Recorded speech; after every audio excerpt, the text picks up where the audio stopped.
El fuera de agosto de 2026, el gobierno municipal de Ezequiel Montes suspendió sorpresivamente el cobro en la caseta de acceso a la pena de Bernal. Durante años, este punto de control operó como una máquina de recaudación infalible. En los fines de semana largos y los equinoccios de primavera, miles de turistas pagaban su cuota para ascender por los senderos del tercer monolito más grande del planeta. La roca volcánica se alza a 350 metros sobre el nivel del pueblo. Hoy el peaje está detenido. La justificación oficial señala el inicio de un proyecto integral de rehabilitación con una inversión inicial de 3 a 4 millones de pesos. Las autoridades municipales, en coordinación con la Secretaría de Desarrollo Sustentable, SEDESU, y el Instituto Nacional de Antropología y Historia, INAH, anunciaron que las obras físicas arrancaron en el primer trimestre de 2027. La caseta quedó bajo el argumento de que temporalmente no existe reciprocidad entre el pago exigido y el servicio otorgado. Sin embargo, la verdadera anomalía no reside en el trámite administrativo, sino en las cajas registradoras de San Sebastián Bernal. A primera vista, los estacionamientos cercanos al monolito mantienen movimiento, pero en las calles céntricas, el dinero dejó de fluir hacia las manos locales. Durante la primera mitad de 2026, los locatarios tradicionales sufrieron una contracción comercial severa. Vendedores históricos de gorditas de maíz quebrado, panadería y prendas artesanales en la ruta principal reportaron caídas de ventas del 30 al 40% frente a ciclos vacacionales anteriores. Una comerciante de masa y alimentos en el pueblo confirmó que la materia prima sobraba en días que antes garantizaban un lleno total. Al mismo tiempo, la derrama de la campana estatal La Gran Escapada reportó 96 millones de pesos en carretera durante junio de 2026. Bernal, a pesar de su fama, capturó una fracción decepcionante. La afluencia general disminuyó casi un 30% fuera de los días festivos, pero el daño económico provino de una mutación en el tipo de visitante. El turista actual a la vez camina para consumir artesanías. En su lugar, el paisaje visual y sonoro fue dominado por el exceso. Expendios rodantes que venden litros de micheladas, mojitos y bebidas preparadas proliferaron cerca de los arcos de entrada. A la par, las flotilas de vehículos todoterreno, conocidos como racers y cuatrimotos, saturaron las rutas adoquinadas con ruido de motores y bocinas de alta potencia. El contraste es brutal. En enero de 2026, la SEDESU intentó frenar el impacto ambiental al establecer un límite estricto de capacidad de carga de 1,636 personas por semana en el área natural protegida. Incluso clausuraron un hotel que pretendía construir una alberca irregular en las inmediaciones del penú. Los altos precios en alimentos y servicios alejaron al visitante familiar. En las taquillas, la queja de los paseantes se transformó en una advertencia directa. El encarecimiento descontrolado empuja a Bernal hacia el mismo destino de exclusión masiva que fracturó a Tulum. El desgaste no es solo financiero, sino estrictamente geológico. Los escaloneros de la Santa Cruz y el Consejo Indígena Otomi Chichimeca identificaron 15 puntos críticos de erosión en la peña, en parajes como El Cuervo. En la ruta hacia la cúspide, el paso de zapatos deportivos desgalló la piedra y excavó zanjas de hasta 1,5 metros de profundidad. Las cactáceas endémicas y los matorrales desaparecieron bajo la presión de las suelas. La zona que abarca los 8.54 kilómetros de senderos comenzó a desmoronarse físicamente bajo el peso de su popularidad. Como un sitio reconocido internacionalmente por sus tradiciones indígenas terminó sofocado por el turismo de consumo rápido. La explicación no comienza con el cierre reciente de la taquilla. Esa caseta en las faldas de la pena volverá más adelante. Para comprender el colapso del modelo comercial, la cronología retrocede a las décadas anteriores al asfalto y los motores. Antes de que la roca de Ezequiel Montes se convirtiera en un producto masivo, el ascenso no era una transacción turística, sino un acto de fe estrictamente regulado. La fundación del pueblo no obedeció a la recreación, sino a la frontera. En 1647, el teniente Alonso de la Torre y un grupo de familias provenientes de Cadereyta establecieron San Sebastián Bernal como un resguardo militar. El objetivo era proteger la ruta de la Plata contra las incursiones de las naciones Chichimeca, Yonas y Pame. Durante 3 siglos, la pena funcionó como un marcador visual y un refugio natural en el semidesierto queretano. Antes del año 2000, la calle Independencia carecía de hoteles boutique de 1,500 pesos por noche. No existían agencias de cuatrimotos ni terrazas con música electrónica. La economía local dependía de la lana y el tela rústico. En los patios de las casas coloniales, las familias tejían cobillas, rebozos y tapetes en telares de pera introducidos durante la época virreinal. La otra mitad de la fuerza laboral trabajaba las parcelas de riego en el municipio de Ezequiel Montes, produciendo maíz y frijol. Los ingresos de los taleres textiles provían sustento, pero los márgenes de ganancia eran estrechos. Las familias vendían mantas y zarapes de lana pesada en los mercados regionales de San Juan del Río y Tequisquiapan. Un artesano podía tardar 3 días en completar un tapete en el telar, obteniendo el equivalente a unos pocos cientos de pesos por su labor. Esta economía de bajo volumen y alto esfuerzo manual configuró un pueblo sin excesos de capital, manteniendo una fuerte cohesión comunitaria. En 1990, el Censo General de Población y Vivienda del INEGI registró poco más de 7,800 habitantes en la localidad de Bernal. El ritmo de vida era dictado por las campanas de la parroquia de San Sebastián Mártir, construida entre 1700 y 1725. Los ingresos eran modestos y los visitantes foráneos consistían en familiares comerciantes de la región y geólogos ocasionales. La relación de la comunidad con el monolito de 8,7 millones de años de antigüedad era estrictamente reverencial, no transaccional. El epicentro de esta dinámica era la veneración de la Santa Cruz. Esta tradición, de profundas raíces en la cosmovisión odomichichimeca, consolidó a la roca como una entidad sagrada. La Xiма no era un mirador fotográfico, sino un altar. Cada mes de mayo, la comunidad celebraba el descenso y ascenso de una pesada cruz de madera. El rito central exigía respeto, silencio y resistencia física extrema. El control del acceso no dependía de una tacuela municipal, sino de una estructura socio-rigurosa. Los custodios absolutos del penón eran los escaloneros. Esta hermandad local, conformada por hombres del pueblo, tenía el deber exclusivo de proteger la cruz y mantener los senderos. El grupo principal estaba compuesto por unos 60 y 80 miembros activos. Durante las festividades del 3 de mayo, los escaloneros mayores cargaban el madero de 85 kilogramos sobre sus hombros. Ascendían la roca descalzos, sin arneses industriales ni cuerdas sintéticas, apoyándose únicamente en hendiduras naturales y clavillas de metal forjadas a mano. El reglamento interno de los escaloneros prohibía el comportamiento indecoroso, el consumo de alcohol en el sendero y la alteración del entorno natural. Aquel que dañara la flora o perturbara el orden era expulsado inmediatamente. La hermandad no cobraba boletos de entrada ni comercializaba el recorrido. Su autoridad derivaba del prestigio social dentro de los linajes fundadores del pueblo, no de una concesión gubernamental de turismo. La geografía del ascenso reflejaba este esfuerzo humano. La ruta original subía por la cara sur del monolito, cruzando tramos de inclinación casi vertical. En el tercio superior de la pena, los fieles construyeron y mantuvieron la capilla de la Santa Cruz, un pequeño recinto de mampostería anclado directamente a la piedra. En la década de 1990, la explanada natural frente a esta capilla conservaba su volumen original, capaz de albergar hasta 200 personas simultáneamente durante los ritos religiosos. La cobertura vegetal en las laderas inferiores permanecía densa y sin alteraciones masivas. Cactaceas, huizaches, biznagas y nopales silvestres crecen sin interrupción a lo largo de los 874 kilómetros de perímetro. Los senderos de tierra medían menos de 1 metro de ancho, pisados únicamente por los habitantes y el ganado local. Las lluvias estacionales lavaban la piedra sin arrastrar toneladas de tierra suelta, retenida por las raíces endémicas. El desgaste geológico avanzaba a su ritmo milenario, inmune al calzado masivo. A finales del siglo XVI, la infraestructura de transporte en Querétaro comenzó a modernizarse. La ampliación de la carretera federal 120 redujo drásticamente el tiempo de viaje desde la capital del estado y desde la Ciudad de México. El trayecto de 3 horas se acortó a menos de 2. Sin embargo, la llegada de automóviles seguía siendo esporádica. Los fines de semana, los pocos paseantes aparcaban en la plaza central, consumían en los pequeños puestos de gorditas y regresaban el mismo día.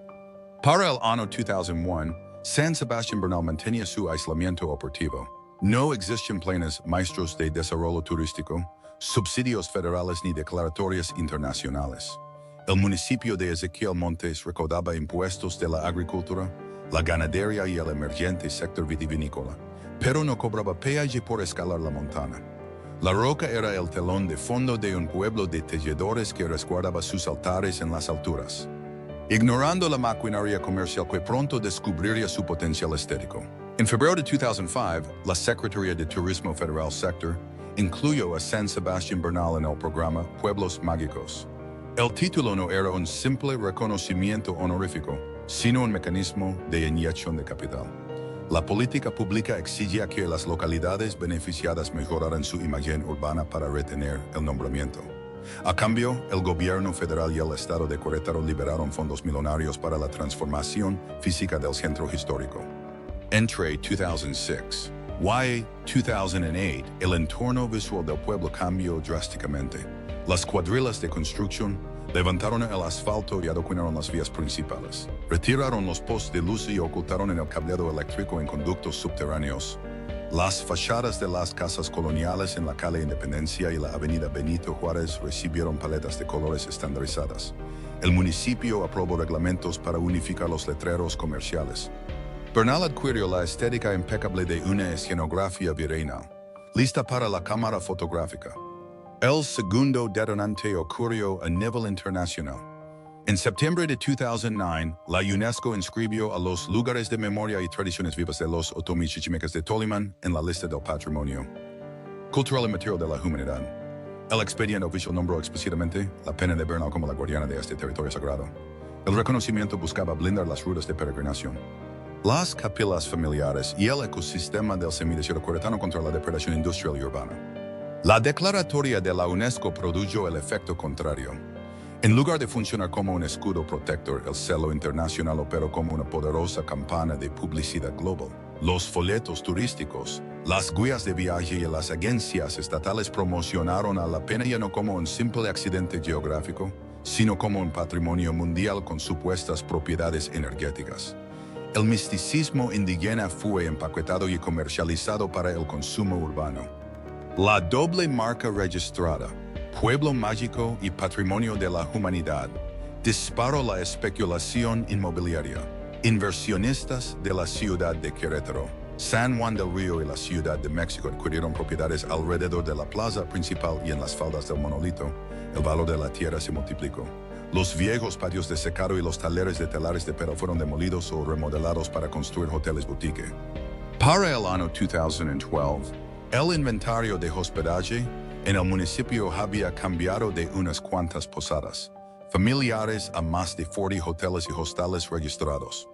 Las rentas comerciales en la calle Independencia alcanzaron precios inasumibles para los artesanos locales. Un tejedor no podía pagar el arrendamiento vendiendo zarapes de lana de Bajo Margan. Como resultado, los habitantes originarios comenzaron a rentar o vender sus casas en el centro, desplazándose hacia las orillas del pueblo o a las comunidades vecinas de Ezequiel Montes. El tejido comercial se transformó. Las tiendas de artesanías auténticas fueron reemplazadas gradualmente por boutiques de ropa importada, joyerías y establecimientos de souvenirs fabricados en serie. Las casas de adobe se convirtieron en restaurantes con terrazas panorámicas que ofrecen cortes de carne y vinos de la región. La economía agrícola y textil colapsó frente a la rentabilidad abrumadora del sector servicios. El turismo de masas tomó el control de la estructura laboral del municipio. La infraestructura vial facilitó la avalancha. La modernización y ampliación de la carretera estatal 100 permitió que los autobuses turísticos y los vehículos particulares llegaran directamente desde la autopista México. En tiempo récord, entre 2010 y 2015, los registros del sector indicaron que la afluencia supera el medio millón de visitantes anuales en los puentes vacacionales y los equinoccios de primavera. Hasta 20,000 personas adoraban un pueblo diseñado originalmente para menos de 3,000 habitantes. Ante este volumen inmanejable de visitantes, la administración municipal de Ezequiel Montes tomó una decisión financiera crucial. La ley de ingresos del municipio formalizó el cobro de derechos por el ascenso al monolito. El gobierno local instaló una caseta de control en la base de la montaña, justo en el punto de inicio del sendero principal. La cuota comenzó en 10 pesos, luego subió a 20 y posteriormente a 30 pesos por persona. La montaña sagrada se convirtió oficialmente en la principal caja registradora del ayuntamiento. El boleto de entrada otorgaba el derecho a subir hasta el límite permitido, transformando el ascenso en una atracción deportiva y recreativa. Los escaloneros de la Santa Cruz perdieron el control fáctico del lugar.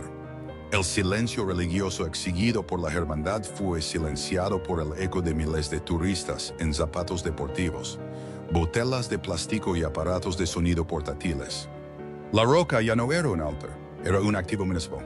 Para el año 2015, la maquinaria comercial de San Sebastián Bernal operaba su máxima capacidad histórica. El catálogo de propiedades se reconfiguró por completo.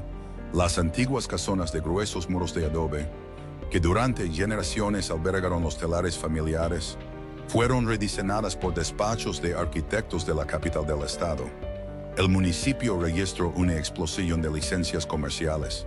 El perfil del visitante cambió de familias queretanas que pasaban el domingo a turistas nacionales e internacionales dispuestos a gastar en una estética de exclusividad rural construida a medida. El inventario de hospedaje documentó esta escalada. El Hotel Boutique Casa Mateo, ubicado a unos pasos de la parroquia de San Sebastián Mártir, ejemplificó el modelo operativo, con tarifas que oscilaban entre los $2,500 y $4,000 por noche. El establecimiento ofrece alberca climatizada y cenas gourmet con vistas directas al Peno. El capital foráneo absorbió las propiedades privilegiadas. En muchos casos, los antiguos propietarios locales, incapaces de competir con los impuestos y el costo de vida, terminaron trabajando como personal de limpieza o mantenimiento en los mismos patios donde crecieron. La gastronomía sufrió una mutación paralela. Las terrazas panorámicas de 3 niveles se multiplicaron a lo largo de la calle Zaragoza y la avenida Benito Juárez. Los restaurantes Ancla comenzaron a ofrecer cortes de carne premium, coctelería de autor y botellas exclusivas de la Ruta del Arte, queso y vino de Querétaro, promocionando marcas como Freixenet La Redonda. Un ticket promedio en estas terrazas superaba fácilmente los $800 por persona. Mientras tanto, los tradicionales comedores de gorditas de maíz quebrado fueron empujados hacia la periferia. La fiebre del turismo masivo alcanzó el uso del suelo agrícola. Las parcelas de cultivos situadas en el barrio de La Capilla fueron aplanadas con maquinaria pesada. Al carecer de subsidios para la siembra, los dueños transformaron sus campos en inmensos estacionamientos de tierra. Durante los fines de semana festivos, una sola parcela podía albergar hasta 300 automóviles, cobrando tarifas fijas de $100 por vehículo. Hombres con franelas rojas agitaban los brazos envueltos en nubes de polvo, mientras la caseta de cobro municipal operaba ininterrumpidamente expidiendo miles de boletos diarios. Al mismo tiempo, surgió un nuevo modelo de negocio que aceleraría el desgaste urbano. Los recorridos motorizados, pequeñas agencias, introdujeron flotillas de cuatrimotos y vehículos todoterreno tipo Racer, inicialmente vendidos como safaris ecológicos. Estos vehículos ofrecían rodear los 8.24 kilómetros del monolito. La rentabilidad de alquilar una cuatrimoto por $600 la hora provocó una rápida saturación. Un joven que antes ayudaba en la parcela familiar ahora ganaba comisiones gritando ofertas con un megafono, mientras los caminos de terracería se pulverizaban bajo las lantas de tracción profunda. La proliferación de licencias para la venta de alcohol en la vía pública terminó por fracturar la estética tradicional. Las antiguas misceláneas familiares se transformaron en expendios de bebidas preparadas. Carritos rodantes comenzaron a vender vasos de 1 litro de micheladas, mojitos y azulitos, escarchados con dulces, directamente en las banquetas del centro histórico. El margen de ganancia del alcohol evaporó el incentivo para mantener oficios artesanales. La calle principal se asemejaba más a un festival de música al aire libre que a una zona de monumentos históricos protegida por el INAH. Es el 21 de marzo de 2019. Durante el fin de semana del equinoccio de primavera, te encuentras atrapado en la carretera Estado Los. Una fila de vehículos y vuelta de rueda se extiende por más de 5 kilómetros antes de llegar a los arcos de entrada. El sol de mediodía calienta el asfalto a 32 grados centígrados, levantando un espejismo vibrante sobre los cofres de los automóviles. A tu alrededor, decenas de autobuses turísticos descargan pasajeros, con mochilas directamente en los acotamientos, polvorientos, bloqueando el carril derecho. Caminas por la calle Independencia. El sonido de los tambores prehispánicos de utilería se mezcla con el reggaetón que escapa de los balcones de los hoteles. Miles de personas vestidas completamente de blanco avanzan hombro con hombro, empujándose por las banquetas estrechas. El olor a copal y maíz tostado compite con el humo crudo de los escapes de las cuatrimotos que intentan abrirse paso entre la multitud. En los portales de cantera, los vendedores sudorosos apenas se dan abasto despachando botellas de agua y cervezas en vasos de plástico. Al llegar a la explanada base del monolito, la aglomeración es absoluta. Frente a la caseta de cobro, la fila serpentea por cientos de metros levantando polvo. Miras hacia arriba y la ladera de la roca volcánica está cubierta por una hilera ininterrumpida de puntos blancos ascendiendo bajo el sol. Las grietas geológicas están saturadas de personas levantando las manos hacia el cielo. En ese momento de clímax visual, la montaña parece capaz de sostener la economía del municipio de Ezequiel Montes para siempre. Bernal había triunfado comercialmente. El antiguo pueblo de tejedores facturaba melones de pesos anuales y su imagen decoraba todas las campanas de promoción turística nacional. Había camas de lujo, estacionamientos repletos y una recaudación municipal record. Todo funcionaba exactamente como la promesa estadística dictaba en el papel. Sin embargo, detrás de la saturación visual, el modelo de Sato en proceso de extracción voraz que preparó el terreno para la inevitable caída. La vulnerabilidad estructural de San Sebastián Bernal no fue la falta de visitantes, sino la adopción de un modelo de extractivismo turístico. Al vender la experiencia del pueblo mágico como un producto masivo basado en el volumen, el municipio y los inversores foráneos destruyeron el activo principal que justificaba los altos precios, la tranquilidad virreinal y la autenticidad cultural. La saturación en las calles no era una señal de éxito financiero, sino el síntoma de un ecosistema económico que comenzaba a devorarse a sí mismo. Entre 2093 y 2024, la estadística oficial de afluencia ocultó una fractura severa en el gasto promedio. Las calles empedradas lucían intransitables, pero las cajas registradoras de los negocios formales registraron déficits.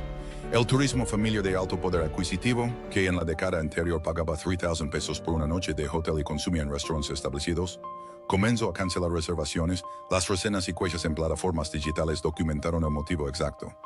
El ruido incesante y la transformación del centro histórico en una cantina al aire libre. El vacío dejado por el turismo de pernocta fue llenado rápidamente por el visitante de paso, impulsado por operadores no regulados conocidos localmente como tours partido. Agencias informales provenientes de la Ciudad de México y el Estado de México fletaban vagonetas de 15 a 20 pasajeros. Llegaban el sábado por la mañana, estacionaban en la periferia de la carretera y descargaban grupos masivos. Estos visitantes no contrataban guías certificados por la sector ni alquilaban habitaciones en el municipio de Ezequiel Montes. La derrama económica de estas excursiones rápidas esquivaba deliberadamente a los artesanos. Un visitante típico de este esquema pagaba la cuota de 30 pesos en la caseta municipal para escalar hasta el mirador. Descendía, compraba un vaso de alcohol preparado de 1 litro por 100 pesos en un carrito ambulante y abandonaba el pueblo antes del atardecer. La basura plástica y el desgaste del asfalto quedaban en Bernal, mientras las ganancias reales se concentraban en los distribuidores mayoristas de cerveza y los dueños foráneos del transporte. La alteración más agresiva del entorno físico provino de la proliferación descontrolada de vehículos todoterreno. Para finales de 2023, decenas de agencias de alquiler operaban flotillas de cuatrimotos y racers directamente dentro del polígono de protección histórica. El alquiler por 600 y 800 pesos la hora transformó las vialidades coloniales en pistas de aceleración. Los motores de 2 tiempos, con niveles de ruido superiores a los 90 decibelios, rebotaban contra las fachadas de adobe y cantera, expulsando a los peatones.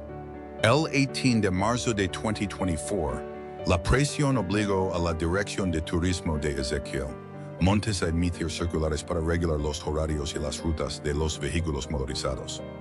La normativa estipulaba multas de hasta 4,000 pesos para los conductores que ingresaran a la zona peatonal frente a la parroquia de San Sebastián. La medida fracasó en su ejecución operativa. El municipio carecía de elementos de seguridad pública suficientes para detener a convoyes de 10 o 15 razers conducidos durante los picos máximos de afluencia. El colapso del consumo interno se hizo matemáticamente visible durante la Semana Santa de 2024 y el primer trimestre de 2025.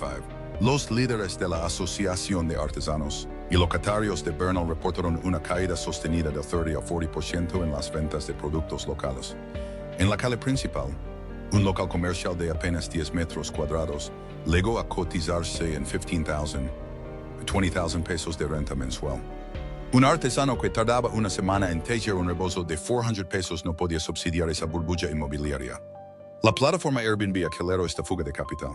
Inversionistas foráneos acapararon viviendas tradicionales para convertirlas en rentas de corta estancia, operando sin pagar los impuestos hoteleros municipales y estatales.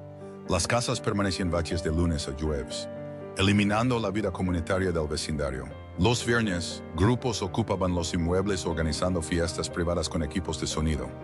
El dinero del alojamiento se transfería electrónicamente, cuentas bancarias en la capital del estado o en el extranjero, sin tocar la economía del locatario de Ezequiel Montes.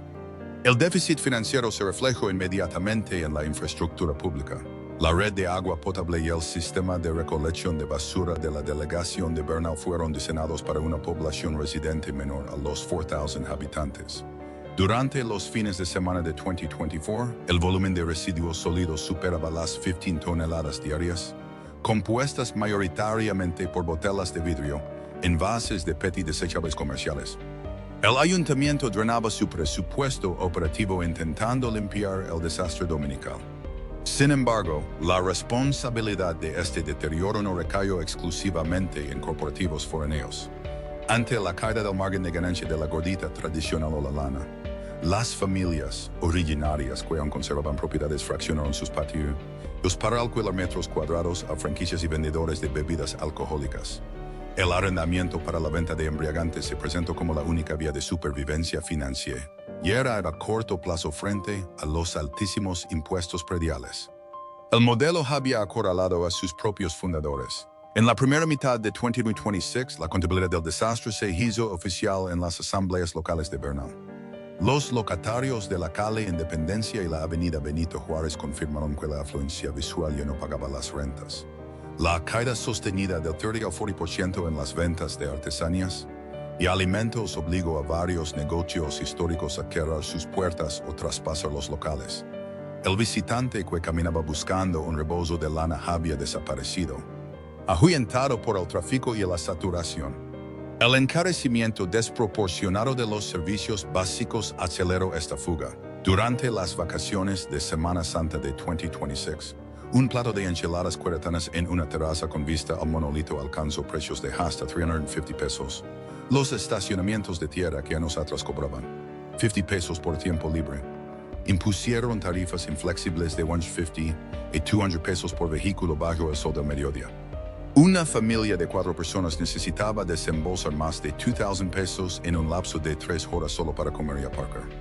En foros de turismo y reportes de la industria, la queja de los viajeros se cristalizó en un concepto temido. Bernal se perfilaba como un pequeño Tulum. La analogía señalaba un destino que expulsó a sus visitantes originales mediante precios exorbitantes, ofreciendo a cambio una infraestructura saturada, ruido constante y pérdida de identidad local. El pueblo mágico se encareció de golpe para el ciudadano promedio, pero abarató su propuesta cultural para las masas de paso que consumían alcohol en la vía pública. El modelo de Ezequiel Montes demostró una vulnerabilidad matemática implacable. Cuando un destino vende el acceso masivo a costa de destruir el entorno físico, sonoro y cultural que justificaba el viaje, el capital de alto valor se retira rápidamente hacia lugares más tranquilos, dejando atrás una infraestructura sobredimensionada que solo sobrevive vendiendo volumen y ruido a menor precio. El inventario construido durante el auge de 2015 enfrenta ahora esta realidad económica fragmentada. El Hotel Boutique Casa Mateo y las casonas coloniales remodeladas continúan operando en la zona centro, Sin embargo, sus administradores tuvieron que instalar ventanas de doble acristalamiento y aislamiento acústico para proteger a sus huéspedes del estruendo de los motores y la música en las calles. La promesa original de un retiro silencioso valió la pena quedó, anulada por la agresiva dinámica comercial del exterior. Las terrazas panorámicas de 3 niveles experimentaron una reconversión forzada para evitar la ante la caída del cliente dispuesto a pagar botellas exclusivas de la ruta del vino, varios de estos establecimientos modificaron sus menús a partir de 2024. Hoy priorizan la venta de cerveza por litro, botanas industriales y comida rápida de alto volumen. La gastronomía regional de alta gama fue desplazada por el margen de ganancia de la coctelería masiva para poder sostener las nóminas y los arrendamientos comerciales. Las antiguas parcelas de cultivo en el barrio de La Capilla nunca regresaron a su vocación agrícola. Permanecen como vastas planicies de tierra compactada. En los puentes festivos de 2026, los franeleros siguen cobrando el peaje por aparcar entre nubes de polvo. Pero de lunes a jueves, los terrenos son campos áridos y vacíos que ya no producen maíz ni retienen el agua de lluvia. El uso de suelo ejidal fue erradicado de manera irreversible para acomodar carrocerías de acero. Las agencias de recorridos motorizados mantienen una guerra operativa contra el ayuntamiento. A pesar de las multas de 4,000 pesos anunciadas, las flotilas de cuatrimotos y razors siguen ocupando las vialidades de Adoquin. Ocasionalmente, una patrulla municipal de Ezequiel confisca vehículos que violan el perímetro peatonal. Pero la rentabilidad de cobrar 600 pesos por hora permite a los operadores pagar las sanciones de inmediato y regresar los motores a las faldas del monolito al día siguiente. Las tiendas de artesanías auténticas y los telares de pedal que sobreviven lo hacen operando en márgenes mínimos, empujados hacia las orillas del polígono de protección o hacia los patios interiores de las viviendas. Los camiones de los tours patidos siguen legando los sábados por la mañana, estacionándose en largas filas sobre la carretera estatal 101, descargando visitantes que no dejan derrama en la hotelería local. Mientras los comerciantes locales calculaban sus pérdidas frente a la invasión de las agencias foráneas. El daño más grave e irreversible ocurría lejos del asfalto. La máquina de extracción masiva había escalado la roca volcánica. El desgaste no se limitó a la economía de las familias fundadoras de San Sebastián Bernal, se extendió a 350 metros de altura, desatando una erosión física que los celos de la UNESCO no pudieron detener.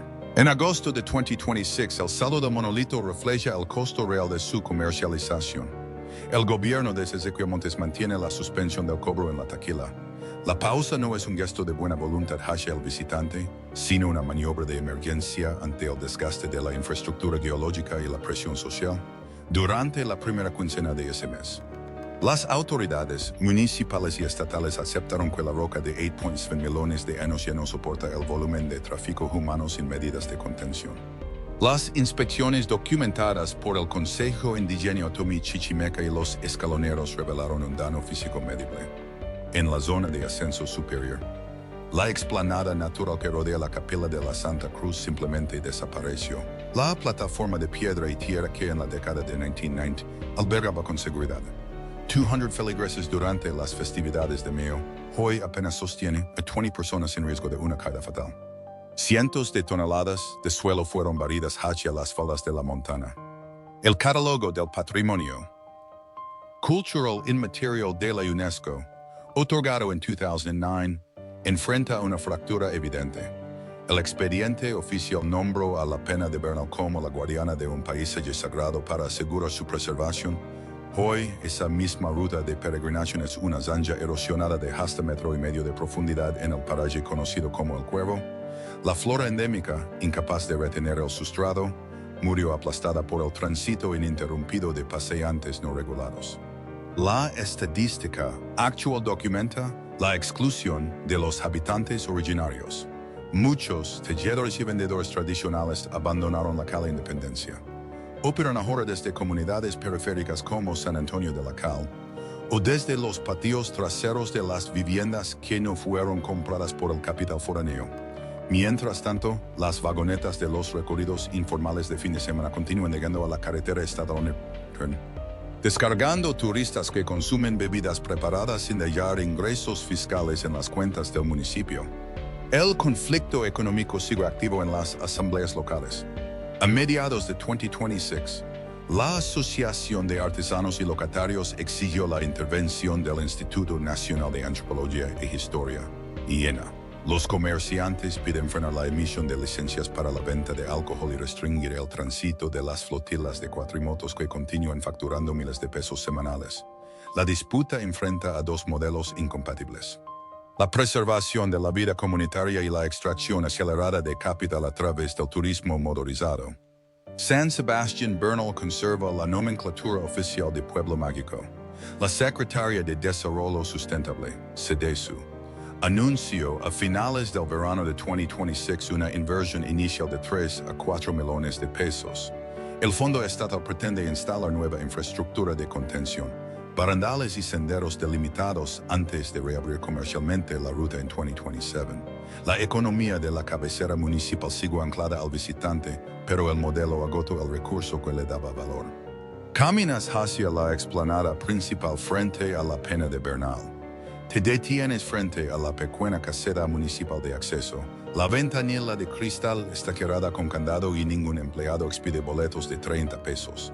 A un costado, la ruta original de los escaloneros comienza su ascenso hacia el tercer monolito más grande del mundo. Los primeros peldaños de roca volcánica oscura están pulidos hasta brillar. La piedra conserva los surcos excavados por millones de zapatos.